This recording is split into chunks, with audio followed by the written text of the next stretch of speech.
Bapak MKC ini kan latar belakangnya kan dari Muslim.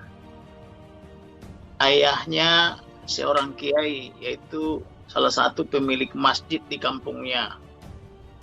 Pak Kece ini juga murid daripada pondok pesantren, di mana dia nyantri di tempat kerabatnya namanya Kiai Haji Komarudin. Kemudian dia juga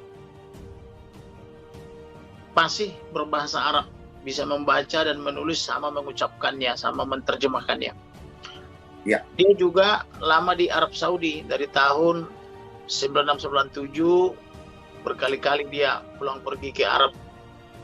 Bahkan menurut pengakuannya dia pernah pergi naik haji di musim haji. Tetapi pada suatu ketika ada omnya dia atau kerabat dari ayahnya namanya Pak Kiling. Pak Kiling ini diduga karena diberitakan kabar baik oleh pendeta dari GBI daerah itu Pangandaran, maka Pak Kiling ini diam-diam beriman kepada Tuhan Yesus. Kemudian kenapa bisa beriman? Karena konon Pak Kiling dan ayah Pak Kece ini pernah menderita sakit yang sangat keras. Sudah mondar-mandir ke dokter dan ke pengobatan tertentu tidak sembuh. Tetapi didoakan oleh hambanya, diduga bermarga Gultom, Pak Gultom dari GBI, maka penyakit yang sudah lama diderita itu sembuh. Kemudian ada juga cerita bahwa ada orang yang sakit, mohon maaf sudah lama dipasung kakinya karena diduga membahayakan. Tetapi menurut informasinya pasca didoakan dalam nama Yesus atau Isa sembuh. Akibatnya jadilah omnya dia ini menjadi Muslim yang beriman kepada Yesus sebagai Tuhan. Karena kalau Muslim itu kan beriman juga kepada Isa atau Yesus, tapi sebagai nabi dan utusan, bukan sebagai Tuhan. Tapi sejak saat itu, karena ada kuasa mereka rasakan, di mana didoakan orang sakit sembuh, kemudian orang yang sakit ini dalam beberapa hari tiba-tiba bisa manjat kelapa, maka orang menjadi keheranan dan pengen tahu, atau bahasa umumnya itu jadi kepo, ada rasa ingin tahu. Tetapi itu juga menjadi sumber masalah setelah ditanyakan bagaimana orang yang sakit ini bisa sembuh, dan mereka bersaksi membuat tetangga-tetangganya itu tersinggung karena dianggap mempertuhankan manusia. Karena menurut ukuran iman saudara-saudara kita umat Muslim, Isa itu adalah manusia, bukan Tuhan, kan begitu, sesuai semboyan mereka yang menyatakan bahwa Tuhan tidak beranak dan tidak diperanakkan. Atas dasar itulah maka pada tahun 2002-2003 Pak Haji Kiling ini atau Pak Kiling ini diusir dari kampung halamannya, yaitu di Limus Gede, Cimerak, Kecamatan Cimerak, Pangandaran. Melihat omnya dipersekusi seperti itu, maka Pak Kece ini tidak dapat menerima. Dia pun melakukan pembelaan kepada omnya. Kebetulan waktu itu dia seorang wartawan atau jurnalis. Tetapi akibat lain yang diterima, dia pun menjadi turut terusir juga dan difitnah juga dia, yaitu membagi-bagi sembako, Indomie, beras katanya untuk mempengaruhi orang supaya pindah menjadi Kristen atau Nasrani. Akhirnya rumahnya pun dibongkar dengan kekerasan. Dia pun diselamatkan oleh camat. Sejak saat itu tahun 2002 dia tidak bisa pulang lagi. Akan tetapi pada tahun 2014 dia bertemu dengan hambanya, para pendeta dari GBI. Dia pun menjadi bertobat. Tadinya tidak percaya Yesus, MKC ini pada 2014 dibaptis di GBI. Nah, kemudian sejak dia dibaptis, dia pun sering diundang untuk bersaksi.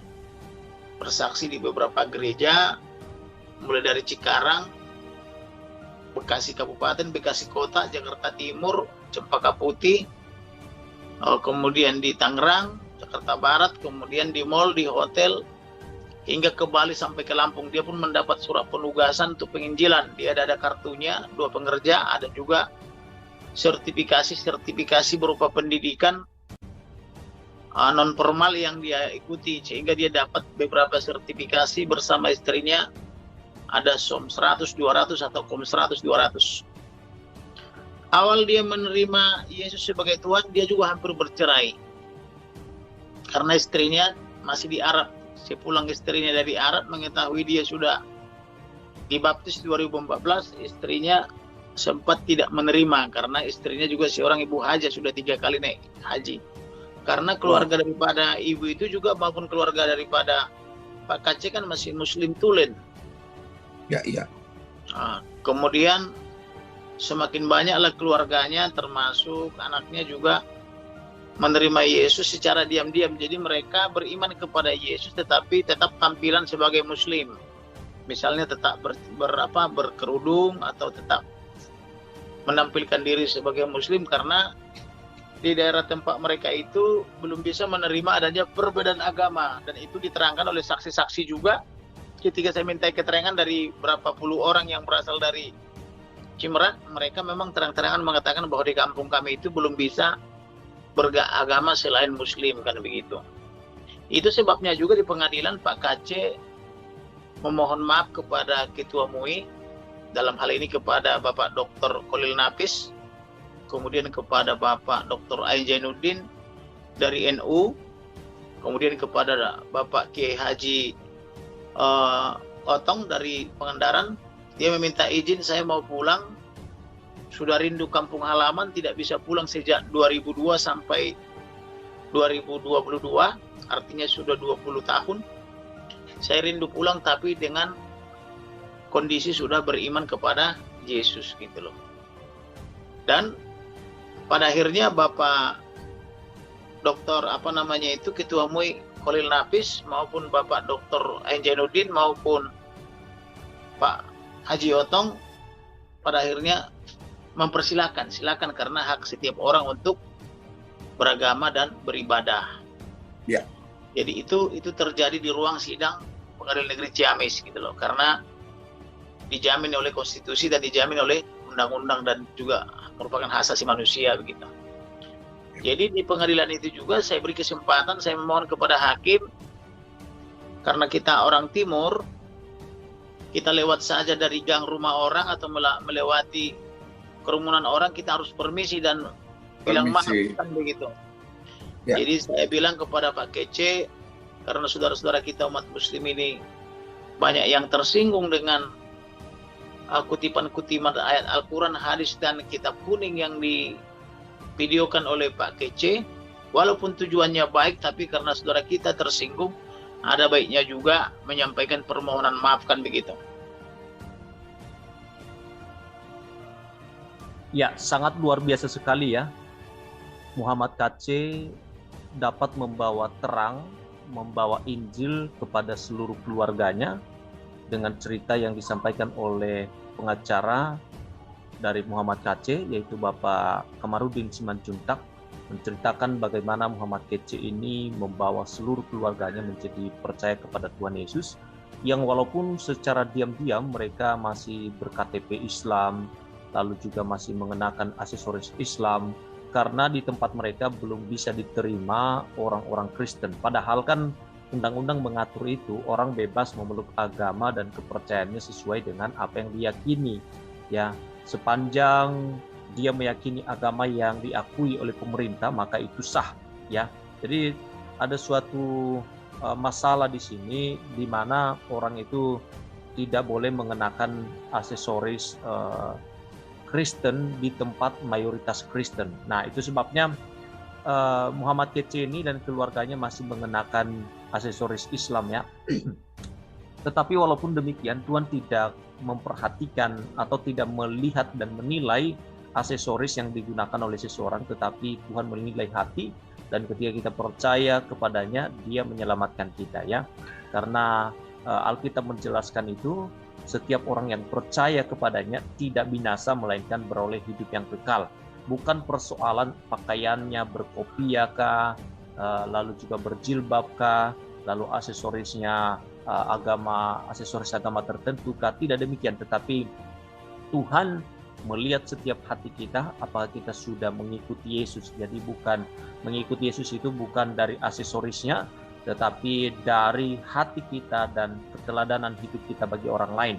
Percuma kita mengenakan salib gede-gede, tetapi rupanya perilaku dan perbuatan kita tidak mencerminkan bagaimana kehidupan Yesus untuk menjangkau banyak orang dan memberitakan kasih karunia itu kepada banyak orang. Nah, melalui hidup kita seharusnya bisa dilihat bahwa kita seorang Kristen bukan dari KTP kita. Nah, teman-teman sekalian, kita akan baca berita ini. Pengacara jelaskan KC KTP-nya Islam, tapi izin Kristen saat pulang kampung. Jadi dia izin Kristen saat pulang kampung. Ketua Majelis Ulama Indonesia MUI, Khalil Nafis, menyebut Muhammad KC atau MKC izin beragama Kristen saat mau pulang kampung walau berstatus Islam di KTP. Pengacara memberi penjelasan kenapa KC mengaku Kristen walaupun KTP-nya Islam.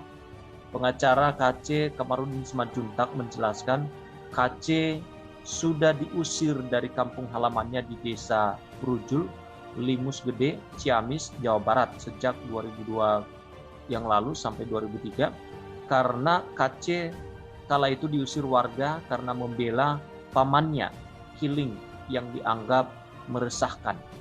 Nah, MKC membela pamannya atas nama Kiling yang dipersekusi oleh warga bersama-sama Ki Haji Otong atas persetujuan Kapolsek, Cimerak, dan Babinsa karena Kiling dianggap meresahkan masyarakat dan MKC melindungi. Ujar Kamarudin saat dihubungi Kamis 20 Januari 2022 ya. Nah, Kamarudin mengatakan pada 2014 KC pindah agama menjadi Kristen karena KC dibaptis oleh pendeta saat itu. KC minta izin untuk pulang kampung karena rindu. Kamarudin membenarkan bahwa KC sempat meminta izin untuk pulang ke kampung halamannya dengan mengaku beragama Kristen. Hal itu disampaikan KC setelah Ketua MUI Pusat, Ketua MUI Pangandaran, dan Rois PWNU dari Bogor memberi kesaksian di persidangan KC pada Senin 17 Januari 2022. Pada saat Ketua MUI Pusat, Ketua MUI Pangandaran, dan Rois PWNU dari Bogor bersaksi di Pengadilan Negeri Ciamis, pasca ketiganya selesai bersaksi, KC izin pulang kampung. Pada saat terdakwa MKC diberi kesempatan menanggapi keterangan saksi jelas Kamarudin. Kamarudin mengatakan KC rindu dengan kampung halamannya. Pasalnya KC tidak pernah ke kampung halamannya sejak dia diusir 20 tahun yang lalu. Kan dia sudah 20 tahun diusir sejak 2002 sampai 2003 dari kampung MKC. Nah, dia rindu rumah dan kampung halamannya, katanya demikian. Meski demikian, pada akhirnya KC tidak jadi pulang. Tidak jadi pulang ya, tidak jadi pulang kampung. KC harus kembali ke tahanan setelah dari persidangan. KC izin Kristen supaya tidak dipersekusi.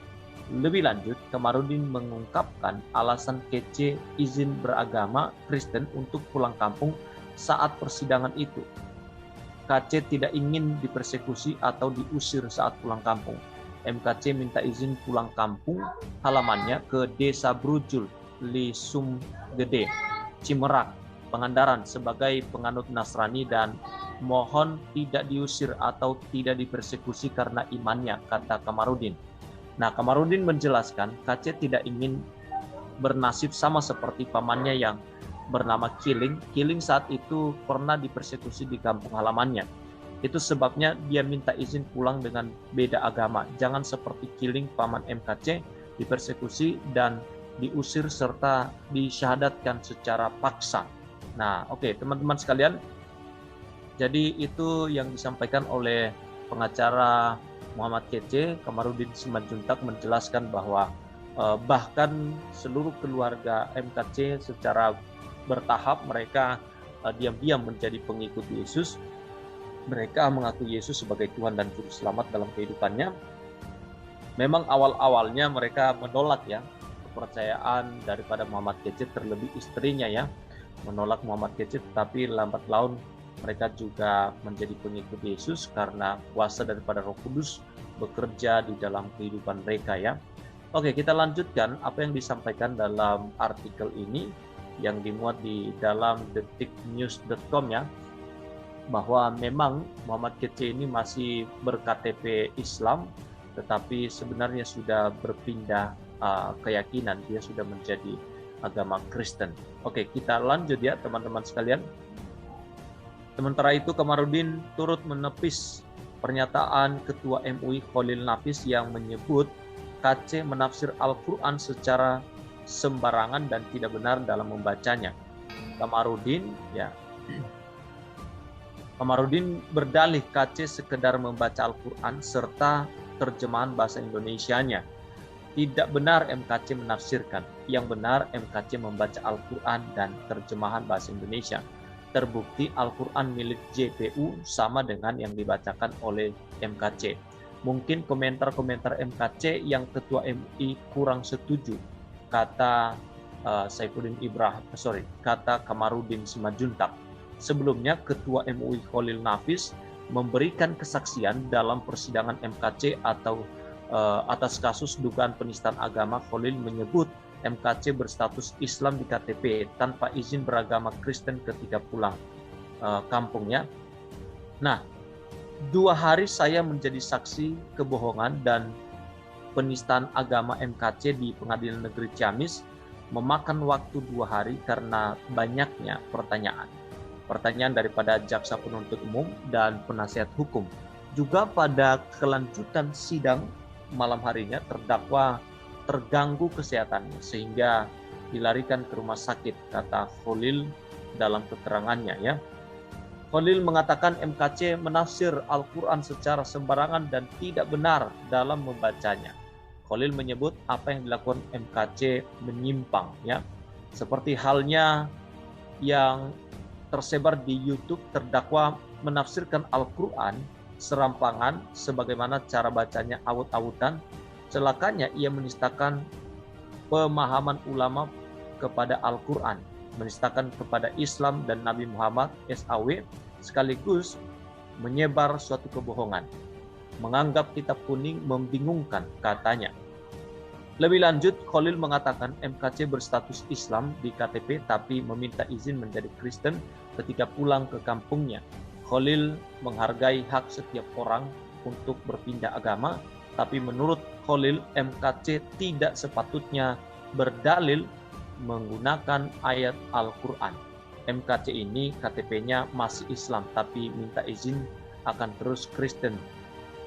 Seandainya nanti pulang ke kampungnya, jika memilih Kristen, ya silakan, itu pribadinya. Tapi tak perlu menistakan Islam dan tak perlu berdalil dengan Al-Quran, apalagi tak paham arti dan tafsirannya. Oke, jadi itu ya teman-teman sekalian yang sedang diperbincangkan mengenai Muhammad Kece ini, dan luar biasanya bahkan bapak dari MKC ini juga menjadi percaya kepada Tuhan Yesus, karena sebelumnya bapaknya ini mempunyai suatu penyakit ya, dan ketika didoakan oleh pendeta penyakitnya itu menjadi sembuh. Jadi ada suatu mukjizat yang diterima oleh karena ada doa yang dinaikkan kepada Tuhan Yesus sehingga bapaknya menjadi sembuh dan dia menjadi pengikut Yesus. Ya, luar biasa ya. Kita doakan terus supaya semakin banyak jiwa-jiwa yang dimenangkan bagi kemuliaan nama Tuhan, karena kita diperintahkan atau diberikan sebuah amanat, pergilah jadikanlah semua bangsa muridku dan baptislah mereka dalam nama Bapa, Putra dan Roh Kudus. Murid Yesus, bukan murid gereja. Jadi kita tidak membawa organisasi gereja, sinode gereja, tapi kita bawa nama Yesus. Kita beritakan Injil, kita beritakan kebenaran. Terlebih saat ini teman-teman sekalian, media sosial sudah begitu terbuka dan orang bisa mendengarkan firman Tuhan di mana saja mereka berada, dan mereka boleh terbuka hati mereka ketika Roh Kudus berkarya dan bekerja di tengah-tengah mereka. Bahkan ketika mereka di dalam kamar, ketika mereka dimanapun, berita Injil masuk menembus, tidak lagi ada pembatasan ruangan dan waktu, Injil bisa masuk kemana saja melalui para kristuber, penginjil-penginjil yang ada di media sosial. Jadi teman-teman sekalian, dukung terus ya channel-channel Kristen yang memberitakan tentang keadilan dan kebenaran, yang memberitakan tentang kebenaran firman Tuhan, karena mereka menjadikan channel mereka khusus untuk membawa keselamatan bagi Indonesia ini. Oke, sekian dan terima kasih. Tuhan Yesus memberkati kita semua. Amin.